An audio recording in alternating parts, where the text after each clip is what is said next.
তীব্র রোদের মাঝে কাঁধে জায়নামাজ, মুখে দোয়া। আল আকসার পথে হেঁটে যাচ্ছিলেন হাজারো ফিলিস্তিনি। সামনে লৌহ প্রাচীর, ক্যালান্দিয়া, জেইতুন কিংবা বেথলেহেম, সব চেকপোস্টে দাঁড়িয়ে কঠোর ইসরায়েলি সেনা।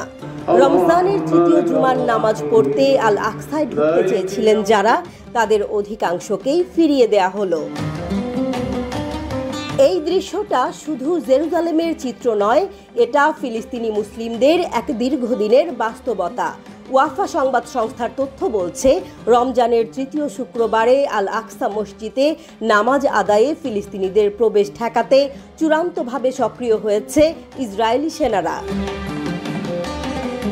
ইসরায়েলি নিয়ম অনুযায়ী ৫৫ বছরের নিচের পুরুষ এবং ৫০ বছরের নিচের নারীদের ঢুকতে দেয়া হয়নি, এমনকি তাদের হাতে বৈধ পারমিট থাকলেও না।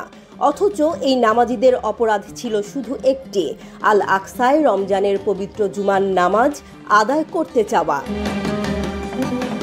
স্থানীয় সূত্র জানায়, সকাল থেকেই হাজার হাজার মানুষ জেরুজালেমে ঢোকার চেষ্টা করেন।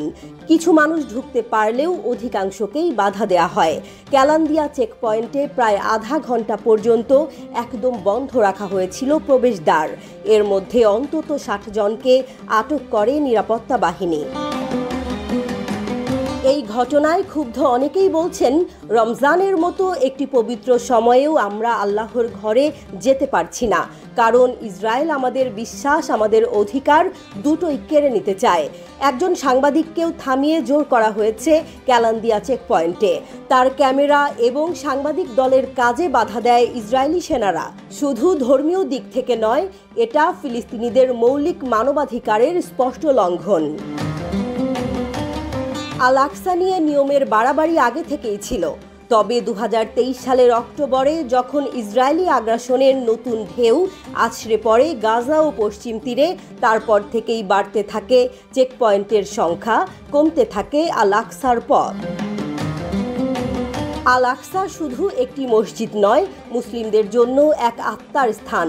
ইসরায়েলের এই পদক্ষেপকে আন্তর্জাতিক মহলের অনেকেই নিন্দা জানিয়েছে, কিন্তু বাস্তবতা হচ্ছে প্রতিদিনই আটকে যাচ্ছে প্রার্থনার পথ, প্রতিদিনই থেমে যাচ্ছে মানবিক অধিকার।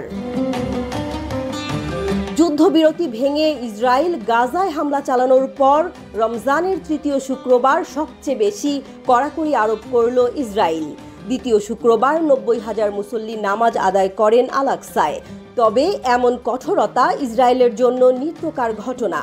ফিলিস্তিনিদের সাথে প্রতিদিন ঘটে চলা নীরব যুদ্ধের প্রতিচ্ছবি, যেখানে একদিকে বিশ্বাস, অন্যদিকে দখল। আর এই যুদ্ধে ফিলিস্তিনিরা আজও মাথা উঁচু করে দাঁড়িয়ে থাকেন আল আকসার দিকেই চেয়ে।